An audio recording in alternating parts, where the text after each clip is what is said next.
Hey everybody, Quantum here, and I got a quick clip for you showcasing, I guess I could say what my next member breakdown is going to be. I did do a deck list on this. It's basically Lilo with the Bruno combo. I did see this on a stream. It was a Southside Gaming stream, but I did take it into just some quick sims, and this is an example of what you can do with this deck. I went up against one of what I would think is a tougher matchup, an aggro Sapphire Steel. They were on the play, so they started off very strong. As you can see here, they're threatening going for game next turn. I'm only on 10 lore. I've been behind the whole game. They've been outing all of my stuff, right? They've been playing like Alice's and Cogsworth and Strengths and Fire the Cannons, and I finally get some semblance of a setup here, but I do have all the actions in hand ready to OTK. And we do, off the bosses on a roll, see some of our readying cards. We really only need to see a Lilo and any combination of Fan the Flames, LeFou, Madam Mims, etc. Because once you fulfill the condition for Lilo and play those three actions, whether you bounce her back or you see more than one copy, etc., they can all be played for free within the same turn. And as long as you know what's on top of your deck, whether that's be the Lilo coming into play triggering the flower, so you can see the top card of your deck, which you can then call with the Bruno, or by doing something like this with bosses on a roll, you can arrange the top of your deck and then proc the Bruno multiple times. You can burn for a lot of damage, and so you're going to see what we're going to be able to do with this setup. The deck breakdown will be member exclusive for now, just because I did put it together, trying to piece together what I thought was a good deck, and I talk about it a little bit. For those who support the channel, I appreciate that.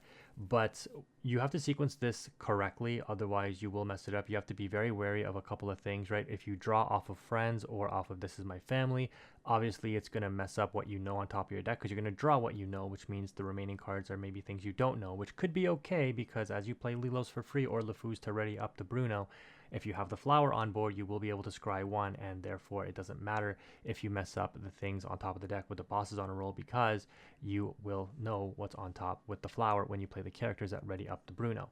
So we take the friends here. We're not going to play friends. This was ink, because to play actions number 2 and 3, it's going to have to be this is my family and the befuddle, because we're going to need 3 ink to cast these actions, and then we're going to need 2 ink in order to play the LeFou, right? Or if it was a fox or a snake, it would be the same thing.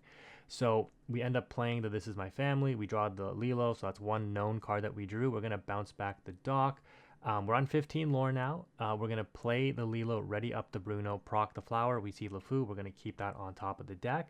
And then we're going to proc the Bruno to say LeFou, get 3 lore, go to 18. Then, if you haven't guessed it, the 4th card that we put at the end there was the Chernobog follower. So we get LeFou to hand. We've got 4 ink left. We're going to play the LeFou, ready up the Bruno, call. Well, I mean, we can see again with flower, but if it was a Fan of Flames, your flower wouldn't trigger. But we know that we put a Chernobog followers on the end there. Activate Bruno, call Chernobog followers, and just like that, we're able to come back from 10 lore when the opponent was threatening lethal next turn to win that game. Quick little clip for you showcasing some cool stuff. Let me know what you think. Thank you again for watching. If you made it this far, Quantum is out.